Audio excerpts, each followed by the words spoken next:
Apakah boleh membaca Al-Quran tafsir tanpa wudu? Taib.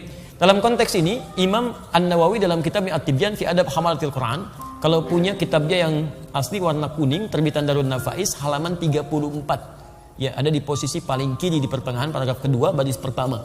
Ittafaqal ulama, semua ulama sepakat. Ingat, semua ulama sepakat. Lihat. Dalam konteks orang yang tidak punya wudu, itu masih dibolehkan untuk menyentuh. Ya, menyentuh misalnya mushaf atau ingin membaca, walaupun itu bukan yang utama. Walaupun bukan yang utama. Di utamanya Anda punya wudu. Jelas ya? Tapi kalau haid itu beda. Ya, ala annal haid, bahwa orang perempuan yang tengah haid itu kalau untuk nyentuh boleh, mushaf boleh, tapi untuk baca itu yang tidak diperkenankan. Jelas ya?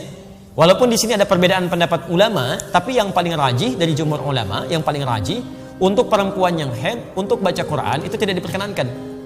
Karena kalamullah itu suci, keadaan dirinya belum suci. Tapi kalau dia mau mendengarkan tafsir itu boleh, baca tafsirnya, ya, baca tajwidnya boleh. Kalau baca Qurannya tidak, dia menunggu sampai sucinya.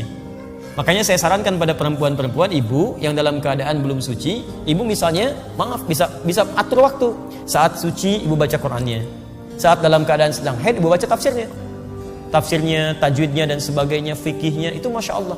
Dan berita baiknya, ketika ibu beramal dalam keadaan sucinya, kemudian saat sedang tidak suci amal itu nggak dikerjakan, itu otomatis pahalanya tetap mengalir, Bu. Anda baca Quran satu hurufnya berapa?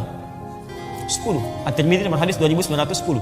Man qara'a harfan min kitabillah falahu asyru hasanat. Siapa yang baca satu huruf dari Al-Quran, kitabullah, dapat 10 kebaikan. Ibu baca saat suci. Begitu saat haid, ibu nggak baca, ibu baca tafsirnya. Itu pahala kebiasaan ibu baca Al-Quran dituliskan seketika, sempurna pahalanya. Dituliskan. Setiap yang biasa dalam keadaan sucinya. Itu hadisnya sahih. Hadisnya sahih. Baik, ibu ambil contoh. Para ulama di sini berhukum ketat, Bu, ya. Kalau ibu contohkan, jangan mengambil dari ayat-ayat Qur'annya. Atau ada yang kedua, memberikan solusi, tidak diniatkan untuk membacakannya, tapi diniatkan untuk mengajarkannya, bukan dalam konteks membaca. Ada yang ngambil jalan tengah itu. Baik, ya. Allahu ta'ala a'lam bissawab. Sebentar, ya. Saya bacakan di sini supaya teratur bacanya. Ya, nanti ibu angkat, sana angkat, sana angkat, sana angkat, saya pulang. Bismillah. Bagaimana kalau di sini tanpa jilbab, ya? Teruskan tanpa jilbab. Tidak ada aturan yang mengatur itu, tapi kalau dalam adab itu yang sempurna dibacakan dalam keadaan yang baik. Ya, yang perempuan berwudu dulu dan kenakan jilbab yang baik, menghadap ke arah kiblat. Itu adabnya ada. Kitab Imam An-Nawawi itu bagus sekali mengaturnya. Sehingga ketika kata para ulama itu begini, rasakan ketika membaca Quran seperti benar-benar Anda membaca kalamullah, firman Allah. Rasakan Allah melihat kita. Apakah Bapak Ibu nggak senang dilihat Allah dalam keadaan yang terbaik?